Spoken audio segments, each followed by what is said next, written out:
ಈಗ ರಜತ್ ಅವ್ರ ಆಟದ್ದು ನಾವು ನೋಡಕ್ ಹೋದ್ರೆ ಅವರು ಕೂಡ ವೈಲ್ಡ್ ಕಾರ್ಡ್ ಎಂಟ್ರಿ, ಅವರು ಕೂಡ ಫೈನಲಿಸ್ಟ್ ಆಗಿದ್ರು.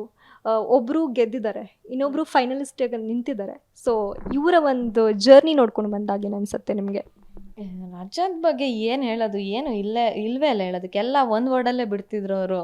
ಅಯ್ಯೋ ಭಗವಂತನೇ ಅಂತ ನಮಗ್ ಶಾಕ್ತದೆ ಇವಾಗ. ಅಯ್ಯೋ ಭಗವಂತನೇ ಅಂತ ನಾವು ಅಂದ್ಕೋಬೇಕು. ಬಿಕಾಸ್ ಬಂದಾಗ ನಮಗೂ ಇನಿಷಿಯಲಿ ಇದೇ ರೀತಿ ಜೋಶ್ ಇರುತ್ತಾ ಅನ್ನೋ ಕ್ವಶನ್ ಮಾರ್ಕ್ ಇತ್ತು. But to be frank, from the day one ಎಂಡ್ವರೆಗೂ ಜೋಶ್ ಎಲ್ಲೂ ಕಳ್ಕೊಳ್ದೆ, ಆಟ ಅಂತ ಬಂದಾಗ, ಮಾತು ಅಂತ ಬಂದಾಗ, ರೇಗ್ಸೋದು ಅಂತ ಬಂದಾಗ, ಎಂಟರ್ಟೈನ್ಮೆಂಟ್ ಅಂತ ಕೂತಲ್ಲೇ ಕೊಡೋರು ಕೌಂಟ್ರು.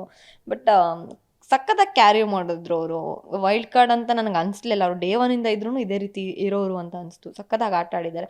ಆ್ಯಂಡ್ ವೈಲ್ಡ್ ಕಾರ್ಡಲ್ಲಿ ಬಂದು ಜನರು ಪ್ರೀತಿನ ಸಡನ್ನಾಗಿ ಈ ರೀತಿ ಗಳಿಸ್ಕೊಳ್ಳೋದು ಸಿಕ್ಕಾಬಟ್ಟೆ ಕಷ್ಟ. ಬಿಕಾಸ್ 50 ಡೇಸ್ ಆದಮೇಲೆ ಬಂದಿದ್ದು. ಬಟ್ ಅದನ್ನು ಸಿಕ್ಕಾಬಟ್ಟೆ ಸಖತ್ತಾಗಿ ತೊಗೊಂಡು ಜನರು ಅವ್ರಿಗೆ ಒಂಥರ ಸಿಕ್ಕಾಬಟ್ಟೆ ಪ್ರೀತಿ ಕೊಟ್ಟರು. ಎಕ್ಸೆಪ್ಟ್ ಮಾಡಿದ್ರು ರಜತ್ ಇದ್ದ ರೀತಿ, ಅವ್ರ ಕ್ಯಾರೆಕ್ಟರು.